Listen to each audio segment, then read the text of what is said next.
ውድ የፈታ ቤተሰቦች የከበረ ሰላምታችን በያላችሁበት ይድረሳችሁ። ዕለተ ማክሰኞ የምሽት መረጃዎችን ነው ብለናል። እንደተለመደው መረጃውን በቅድሚያ በማስተዋወቅ እንጀምር። በትግራዩ የሁለት ዓመታት ጦርነት ወቅት ጠቅላይ ሚኒስትር አብይ አህመድን አጥብቀው በመተቸት የሚታወቁት የአሁኑ የጠቅላይ ሚኒስትሩ የምስራቅ አፍሪካ ጉዳዮች አማካሪ አቶ ጌታቸው ረዳ ስለ ጠቅላይ ሚኒስትር አብይ አህመድ አንድ ሐሳብ አጋርተዋል። ምን አለው የሚለውን በተመለከተ ያዝነው አንድ ዕለታዊ መረጃ አለ። የኤርትራ ክስ ቀጥሏል። የኤርትራ ማስታወቂያ ሚኒስትር ኢትዮጵያን በተመለከተ በ24 ሰዓታት ውስጥ ለሁለተኛ ጊዜ ባስተላለፈው መልእክቱ ከባድ ክስ አቅርቧል። የኤርትራ ማስታወቂያ ሚኒስትር የማነ ገብረ መስቀል በዛሬው ዕለት ባሰፈሩት መልእክታቸው የብልጽግና መሪዎች ለፖለቲካ ህልውናቸው በሰላም ላይ እየቆመሩ ነው ሲሉ ሌላ ክስ አሰምተዋል። ጥንቅራችን ይዞታል። በአማራ ክልል ከተከሰተው የጸጥታ ችግር ጋር በተያያዘ በትምህርቱ አቅጣጫ በዛሬው ዕለት አንድ አስደንጋጭ ሊባል የሚችል መረጃ በክልሉ ትምህርት ቢሮ በኩል ይፋ ሆኗል። ጥንቅራችን አጠር አድርጎ ከያዛቸው ዕለታዊ መረጃዎች መካከል ነው። በአዲስ አበባ በአንድ አካባቢ መሬት መንሸራተት ተከስቶ አንድ የኮንዶሚኒየም ቤትን አደጋ ላይ ስለመጣሉ አንድ መረጃ መውጣቱን አጠር አድርገን የምንመለከተው ይሆናል። ከ48 ዓመት በኋላ ግብጽ እስራኤልን በአደባባይ ጠላትነት ስትል ፈረጀች። በዶሃ የነበረው የአረብ ሊግ አባል ሀገራት ስብሰባ ላይ ላለፉት 48 ዓመታት ከግብጽ መሪ ተሰምቶ የማያውቅ ቃል ከፕሬዝዳንት አልሲሲ አንደበት ተሰምቷል። አልሲሲ በዚህ ትልቅ መድረክ እስራኤልን ጠላት ሲሉ ፈርጀዋል። ይህንን ቃል የተጠቀመ የመጨረሻ የግብጽ መሪ አንዋር ሳዳት ነበር። ጉዳዩን በዝርዝር መረጃችን ይዘናል።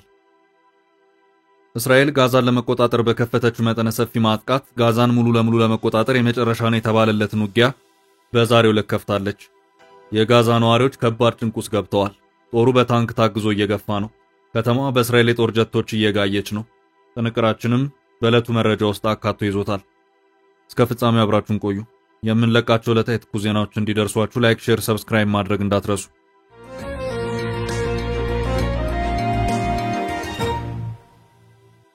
የኮበለሉት አመራር ጦሩን ተቀላቀሉ። በጀነራል ታደሰ ወረደ ከኃላፊነት የተነሱት የራያው አመራር በይፋ ጦሩን ተቀላቅለዋል። ከጦሩ ዋና አዛዥ ጋርም ተገናኝተዋል። አመራሩ ውሳኔያቸውን በተመለከተ ማብራሪያ ሰጥተዋል። ህወሓትና ኢሳያስ አስተዳደር ከትግራይ አልፎ በቀጠናው ከባድ ስጋት የደቀነ እንቅስቃሴ ላይ ነው ሲሉ አመራሩ ከሰዋል። አቶ ሀፍቱ ኪሮስ በይፋ የትግራይ ሰላም ኃይልን መቀላቀላቸውን የገለጹ ሲሆን ከጦሩ አመራር ጀነራል ገብረ እግዚአብሔር በየነ ጋርም ተገናኝተዋል።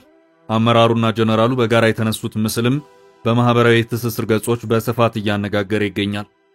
ከትግራይ ኃይሎች በመለየት ከአፋር ክልል ጋር በሚዋሰን አካባቢ ራሳቸውን ሰራዊት እየገነቡ መሆናቸውን የሚናገሩት ብርጋዴር ጀነራል ገብረ እግዚአብሔር በየነ ወይም ወዲያን ጥሩ ከህወሓት ነፃ የሆነ ኃይል ለመፍጠር ወደ ነፃ መሬት መውረዳቸውን ከዚህ ቀደም መግለጻቸው አይዘነጋም።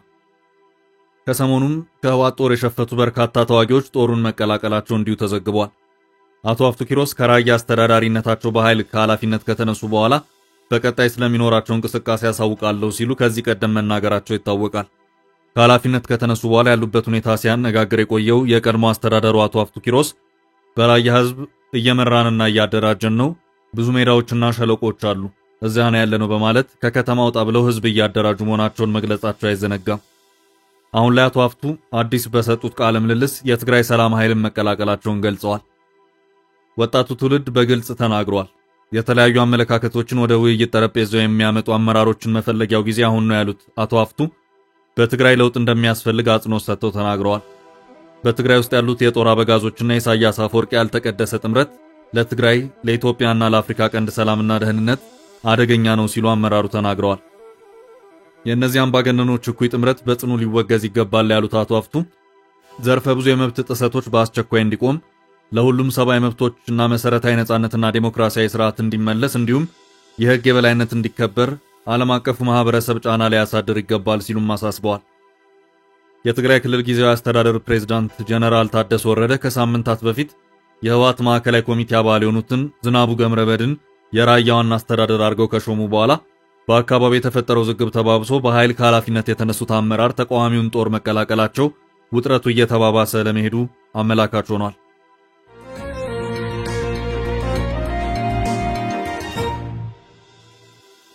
በሌላ መረጃ አቶ ጌታቸው ስለ ጠቅላዩ የተባበሩት መንግስታት ድርጅት መርማሪ ኮሚሽን በዛሬው ዕለት ይፋ ባደረገው አዲስ ሪፖርቱ በዓለም አቀፍ ሕግ ከተገለጹት 5 የዘር ማጥፋት ድርጊቶች መካከል እስራኤል 4ቱን ፈጽማለች ብሏል።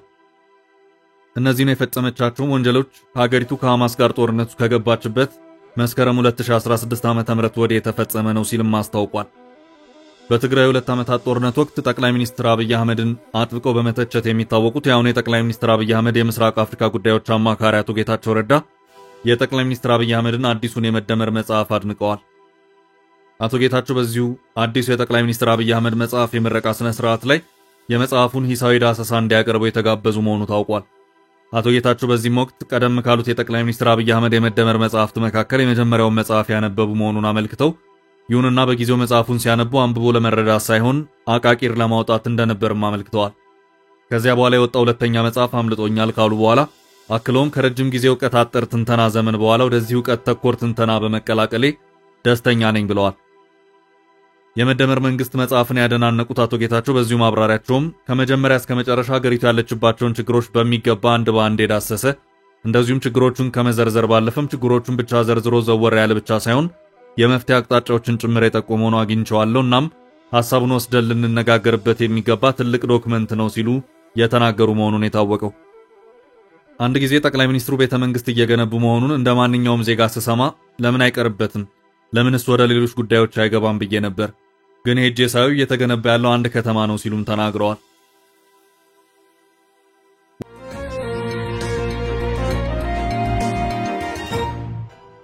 ወደ ቀጣይ መረጃ አለፍ። እየቆመሩ ነው ኤርትራ። የኤርትራ ክስ ቀጥሏል። የኤርትራ ማስታወቂያ ሚኒስትር ኢትዮጵያን በተመለከተ በ24 ሰዓታት ውስጥ ለሁለተኛ ጊዜ ባስተላለፈው መልእክቱ ከባድ ክስ አቅርበዋል። የኤርትራ የማስታወቂያ ሚኒስትር የማነ ገብረ መስቀል በይፋዊ ኤክስ ገጻቸው አህጉራዊ ሰላምና ዓለም አቀፍ ሕግን አደጋ ላይ የሚጥል ቅሌት በሚል ርዕስ ስር ባሰፈሩት መልእክታቸው ለሕገወጥ ድርጊቶች እየተሰጡ ያሉ ድጋፎች ከፖለቲካ ውርደት ያለፉ ሆነዋል ሲሉ ብርቱ ትችት ሰንዝረዋል። ኤርትራ በዛሬው ዕለት ይህን ትችት ስትሰነዝር በ24 ሰዓታት ውስጥ ለሁለተኛ ጊዜ ነው። የኤርትራ የማስታወቂያ ሚኒስትር የማነ ገብረ መስቀል አስቀድሞ በትላንትናው ዕለት ባሰፈሩት ሌላ ልጥፋቸው የኢትዮጵያ መንግስት አሰብን በተመለከተ ሕገወጥ በሆነ መልኩ እየተንቀሳቀሰ ነው ሲሉ ታሪካዊ ያሏቸውን እውነቶች በማስፈር ወቅሰው ነበር። የማነ በዛሬው ዕለት ባሰፈሩት መልእክታቸው የብልጽግና መሪዎች ለፖለቲካ ህልውናቸው በሰላም ላይ እየቆመሩ ነው ሲሉ ሌላ ትችት ሰንዝረዋል። የማነ የብልጽግና አመራሮች ሲሉ ወቀሳ ሲያቀርቡ የዛሬው የመጀመሪያቸው አይደለም። ከዚህ ቀደም እንዲሁ ብርቱ ወቀሳ መሰንዘራቸው የሚዘነጋ አይደለም። የማስታወቂያ ሚኒስትሩ የማነ ገብረ መስቀል ረቡዕ ነሐሴ 28 2017 ዓ.ም በይፋዊ ኤክስ ገጻቸው ላይ የብልጽግና ፓርቲ ባለስልጣናትና ተሳዳቢዎቻቸው በኤርትራ ላይ በዘፈቀደ የሚያካሂዱትን ወታደራዊ ዛቻ ዳግም ቀጥለውበታል ሲሉ መውቀሳቸው አይዘነጋም። ሚኒስትሩ ይህንን ያሉት ጠቅላይ ሚኒስትር አብይ አህመድ በብሔራዊ ቴሌቪዥን ላይ በተላለፈው ውይይታቸው ላይ የቀይ ባህርን ጉዳይ አንስተው የተፈጸመው ስህተት በቅርቡ ይታረማል ካሉ በኋላ ነው። የማነ በዛሬው ዕለት እንዲሁ በሰነዘሩት ሌላው ወቀሳ የብልጽግና ባለስልጣናት ለፖለቲካ ህልውናቸው ሲሉ በሰላም ላይ እየቆመሩ ነው በማለት የሀገር ውስጥ አጀንዳዎችን ለማዘናጋት በዚህ መንገድ እየተጓዙ ነው ሲሉ ተችተዋል። የሀገር ውስጥ ግጭቶችን ተከትሎ የተከሰቱ ቀውሶች የፈጠሯቸውን ክፍተቶች ለመሙላትና የህዝብ አመኔታን ለማግኘት በቀጠናው ሰላም ላይ ቆምረዋል ሲሉ ነው የወቀሱት። የኤርትራዊ ማስታወቂያ ሚኒስትር የማነ ገብረ መስቀል ለአካባቢያችን ሰላምና ደህንነት ሲባል ይህ ኃላፊነት የጎደለው ድርጊት ውድቅ ተደርጎ ሊገታ ይገባዋል ሲሉ በዚሁ መልእክታቸው አጽንኦት ሰጥተዋል። በሌላ በኩል የብልጽግና ፓርቲ ምክር ቤት ከሐምሌ 30 እስከ ነሐሴ 2 2017 ዓ.ም ሲያካሄድ የነበረውን መደበኛ ስብሰባ ሲያጠናቅቅ ባወጣው መግለጫ የተራዘመ ጦርነት የተጨናገፈባቸው ጠላቶች ሲል የገለጻቸው ኃይሎች የተለያዩ ስልቶችን በመጠቀም ኢትዮጵያ ውስጥ ግጭትን ለመቀስቀስ እየሞከሩ ነው ሲል መክሰሱ ይታወሳል። ምክር ቤቱ በዚሁ መግለጫው ላይ ጠላቶች ሲል የገለጻቸውን በስም ባይጠቅስም በሀገሪቱ የተለያዩ አካባቢዎች የሚንቀሳቀሱ ጽንፈኞችን በመጠቀም የህዝብንና የመንግስትን አንድነት ለመከፋፈል ጥረት እያደረጉ ነው ብሏል። ከ25 ዓመታት በፊት በድንበር ይገባኛል ምክንያት ጦርነት ውስጥ ገብተው በ10 ሺዎች የሚቆጠሩ ሰዎች ከሞቱበት ጦርነት በኋላ በአሁኑ ጊዜ በኢትዮጵያና በኤርትራ መካከል ሌላ ዙር ጦርነት ሊቀሰቀስ ይችላል የሚል ስጋት አይሏል።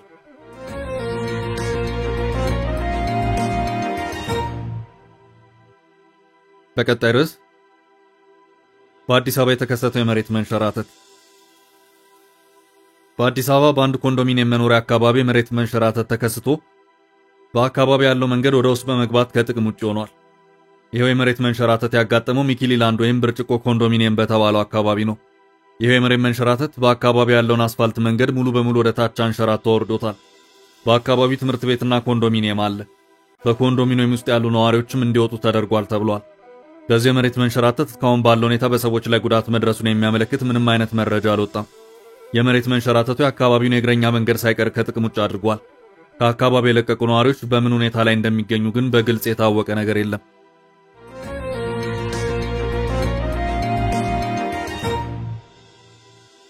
ወደ ቀጣይ ርዕስ ስናልፍ እስራኤል የመጨረሻውን ማጥቃት ከፈተች። ጋዛን ሙሉ በሙሉ ለመቆጣጠር መጠነ ሰፊ ማጥቃትን የጀመረው የእስራኤል ጦር በመጨረሻም ጋዛን ሙሉ በሙሉ ለመቆጣጠር የሚያስችለው መጠነ ሰፊ ማጥቃት መጀመሩን የሲኤንኤን፣ ቢቢሲ፣ ሮይተርስ እና ሌሎች መገናኛ ብዙሃን እየተሰራጨ ያለው መረጃ አመልክቷል። ሰሞኑን የእስራኤል አየር ኃይልና ሚሳኤሎች በጋዛ የሚገኙ ሕንፃዎችን አንድ በአንድ ሲያወድሙ ከርመዋል።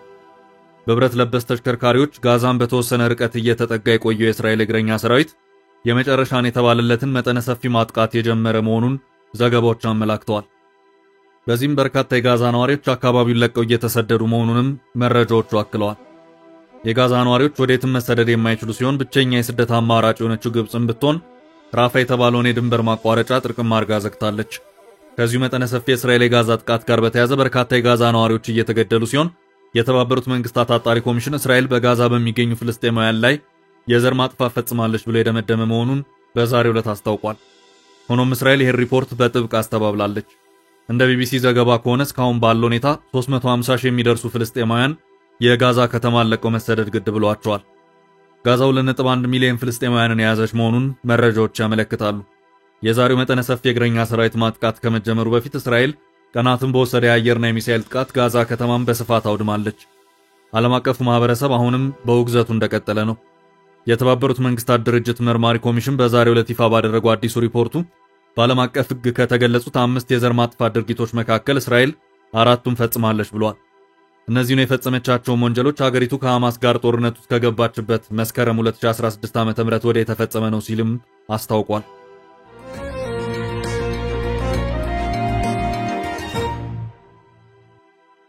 በቀጣይ መረጃ ከ48 ዓመት በኋላ ግብጽ እስራኤልን በጠላትነት ፈረጀች። እስራኤል በኳታር ያደረሰችውን ጥቃት ተከትሎ የተጠራው የአረብ ሊግ የአንድ ቀን ስብሰባ ቴል አቪቭን በጽኑ በማውገዝ ተጠናቋል። የአባል ሀገራቱ መሪዎች ስብሰባቸውን ቋጭተው መግለጫና ንግግር አድርገው ወደ የመጡበት ተበትነዋል። የስብሰባው ውጤት እስራኤል ላይ ምን ሊያስከትል እንደሚችል ግን ግልጽ አይደለም። ታዲያ በስብሰባው መሃል ከነበረ ንግግር የአንድ ሰው ድምጽ ጎልቶ መነጋገሪያ ሆኗል። የግብፁ ፕሬዝዳንት አብዱል ፈታህ አልሲሲ ምናልባት የግብጽና እስራኤልን ግንኙነት ሊቀይር የሚችል አነጋጋሪ ንግግር አድርገዋል። ከ48 ዓመታት ወዲህ ለመጀመሪያ ጊዜ የግብጽ መሪ እስራኤልን ጠላት ሲል ገልጿታል። አልሲሲ በስህተት አሊያም በቃላት ትርጉም ወይም በአገባብ ችግር ሳይሆን ሆነ ብለው እስራኤልን ጠላት ሲሉ ገልጸዋታል። ይህንን ቃል የተጠቀመ የመጨረሻው የግብጽ መሪ ፕሬዝዳንት አንዋር ሳዳት ነበር። የአልሲሲ እስራኤልን ጠላት ሲሉ በአደባባይ መፈረጅ ታዲያ ለአረብ ሀገራቱ የግብጽ የአረብ ሊግ መሪነት ዘመን ተመለሰ ያሰኘ ሆኗል። ሌሎች ግን የግብፁ ፕሬዝዳንት በይፋ እስራኤልን ጠላት ማለታቸው ሌላ መዘዝ አለው ሲሉ ተሰምተዋል። የግብፅ መንግስት የመረጃ አገልግሎት ኃላፊ የሆኑት ዲያር አሽዋን ፕሬዝዳንት አልሲሲ እስራኤልን ጠላት በሚል ቃል መግለጻቸው የፖሊሲ ለውጥ ነው ሲሉ ተሰምተዋል። ፕሬዝዳንት አልሲሲ ግብጽ በእስራኤልና መንግስቷ ላይ ያላት እምነት ሙሉ በሙሉ መጥፋቱን ያመለከቱበት ቃል ነው ሲሉ ለግብጽ ሚዲያዎች አብራርተዋል። ከ48 ዓመታት በፊት የአረብ እስራኤል ጦርነት አብቅቶ ለእስራኤል ዕውቅና የሰጠችው የመጀመሪያው ሀገር ግብጽ መሪ የነበሩት አንዋር ሳዳት ኢየሩሳሌምን ከጎበኙበት እንደ አውሮፓ አቆጣጠር በ1977 ወዲህ ማንም የግብጽ መሪ ይህን ቃል ተጠቅሞ አያውቅም። የግብጽ መንግስት የመረጃ ኃላፊው ዲያር አሽዋን ታዲያ ሆነ ተብሎ የተነገረ ቃልና ፍረጃ መሆኑን አረጋግጠዋል። አልሲሲ በዶሃው ንግግራቸው እስራኤልን በጠላትነት ብቻ ፈርጀው አላለፉም። እስራኤል ግብጽን የምታይበት አይን ከእንግዲህ ይቀየራልን ብለዋል። ግብጽ ከዚህ መልስ የእስራኤል አጋር አሊያም የሰላም ስምምነት ፈራሚ አካል አይደለችም ነው ያሉት። ግብጽ አሁን ላይ የብሔራዊ ደህንነቷ እስራኤልን ጠላት ብሎ በገለጹበት አታይ እንድትመለከት እንዳስገደዳትም ነው የጠቆሙት። እንደ ዲያር አሽዋን ማብራሪያ አልሲሲ እስራኤል እየፈጠረች ባለው ቀውስ ጫና ውስጥ የገቡ ሲሆን ቴል አቪቭ እየፈጸመች ያለው ተግባር ጠላት የሚለውን ቃል እንዲጠቀሙ ግድ ብሏቸዋል። ባለስልጣኑ ለአረብ ሀገራቱን ጥሪ ያቀረቡ ሲሆን ከእስራኤል በተለይም ከአሁኑ መሪዋ ጠቅላይ ሚኒስትር ቤንያሚን ኔታንያሁ እየታየ ያለውን ኃይለኝነት፣ አጥቂነት በጋራ ሆነው እንዲቋቋሙ ጥሪ አድርገዋል። የእስራኤል መንግስት ጽንፍ በረገጠ ዶግማና ዶክትሪን እንዲሁም አስተሳሰብ ተጽዕኖ ስር ወድቋል ሲል ለእስራኤል ባህሪ የኔታንያሁን አመለካከት ተጠያቂ አድርጓል። ኔታንያሁ የታላቋ እስራኤል ህልምና ታሪካዊ ተስፋፊነት የተጠናወታቸው ስለመሆኑ ነው የጠቆመው። አልሲሲ ዶሃ ላይ ባደረጉት ንግግር አረብ ሀገራቱ አረብ እስላሚክ የፖለቲካ የደህንነትና ኢኮኖሚ ትብብር እንዲፈጥሩም ጥሪ አድርገዋል። ይህም ግብጽ ከዲፕሎማሲ ባለፈ ተግባራዊ ድርጊት ከአረቡ ዓለም እንደምትፈልግ ያሳየ ነው። የአረብ ሊግ እንደ ኔቶ ያለ የጋራ የአረብ ወታደራዊ ኃይል ለማዋቀር ሲነጋገር ይህ የመጀመሪያው አይደለም። እንደ አውሮፓ አቆጣጠር በ2015 ሊጉ የተነጋገረበት አጀንዳ ነበር። ዶሃ ላይ ግን አሁን ይህ እቅድ ጠርቶ አልቀረበም። ከዛ ይልቅ የጋራ መከላከል እንዲኖር ማዕቀፍ እንዲዘጋጅ የሀገራቱ መሪዎች ሐሳብ አንስተውበታል። ይህ ሰፋ ያለ ትብብር አብላጫ ሙስሊም ህዝብ ያላቸውንና ራቅ ያሉትን ፓኪስታን፣ ቱርክና ኢራንን ጭምር እንዲያካትት ነው የታሰበው። አልሲሲ ከፕሬዝዳንት ሳዳት ዘመን ወዲህ እስራኤልን በዓለም አቀፍ መድረክ በጠላትነት የፈረጁ ፕሬዝዳንት ሆነዋል።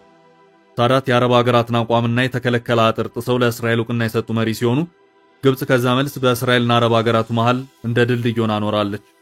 አሁን የአልሲሲ ጠላት የሚለውን ቃል እስራኤልን ለመግለጽ መጠቀማቸው ከሳዳት ዘመን ወዲህ የካይሮ አቋም መለወጡን ያሳየ ነው ተብሎለታል።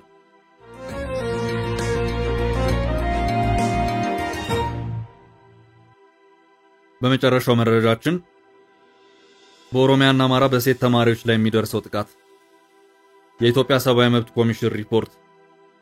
የኢትዮጵያ ሰብአዊ መብቶች ኮሚሽን ኢሰመኮ በተለይ በአማራና ኦሮሚያ ክልሎች በሚገኙ ትምህርት ቤቶች በሴት ተማሪዎች ላይ ዛቻ፣ ማስፈራራትና ጾታዊ ትንኮሳ እንደሚፈጸም ማረጋገጡን በሪፖርቱ ገለጸ። የድርጊቱ ፈጻሚዎች መምህራን እንዲሁም ተማሪዎች መሆናቸውን ኮሚሽኑ ከሰሞኑ ለመንግስት ባለስልጣናት ባቀረበው ሪፖርት አመልክቷል። በተጨማሪም በጥቂት ትምህርት ቤቶች በህፃናት ላይ አካላዊና ስነ ልቦናዊ ጉዳት የሚያስከትሉ ቅጣቶች መኖራቸውንና በተለይ በአማራና ኦሮሚያ ክልሎች በታጣቂዎችና በመንግስት የጸጥታ አካላት መካከል እየተካሄዱ ባሉ ግጭቶች ምክንያት ተማሪዎች ላይ ስጋት መፈጠሩን ኢሰመኮ ገልጿል። በበርካታ ክልሎች በሚገኙ ትምህርት ቤቶች ተማሪዎች በተጨናነቀ ሁኔታ እንደሚማሩና ለተማሪዎች የመጀመሪያ እርዳታ መስጫ የጤና ክፍሎች እንደሌሉም ኮሚሽኑ ጠቁሟል። ኢሰመኮ በአብዛኞቹ ትምህርት ቤቶች ከትምህርት ቤት ውጭ የተማሪዎች የእርስ በርስ ግጭቶችና የቡድን ጸቦች እየተበራከቱ መሄዳቸውንም በሪፖርቱ ገልጿል። ግኝቱ የተጠናቀረው ኢሰመኮ በአዲስ አበባ፣ አፋር፣ አማራ፣ ጋምቤላ፣ ኦሮሚያና ደቡብ ኢትዮጵያ ክልሎች በሚገኙ የመንግስትና የግል ትምህርት ቤቶች ለተማሪዎች ምቹ መሆናቸውንና የተማሪዎች የሰብአዊ መብቶች አጠባበቅ ሁኔታን አስመልክቶ ባደረገው ክትትል መሆኑን ተዘግቧል። በትምህርት ቤቶች ለተማሪዎች ያለ ምቹነትና የተማሪ የሰብአዊ መብት ጥበቃ ሁኔታ በሚል ርዕስ የቀረበ ሪፖርት ነው።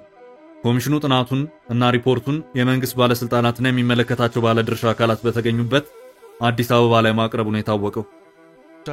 ለዛሬ ያዝንላችሁን ርዕሰ ጉዳዮች እዚህ ላይ ቋጨን። ላይክ፣ ሼር እና ኮሜንት በማድረግ ለቻናላችን ድጋፋችሁን መግለጽ እንዳትዘነጉ እያልን ከሌሎች መረጃዎች ጋር ደግመን እስክንገናኝ ቸር ያሰማን ስንል ተሰናበትን።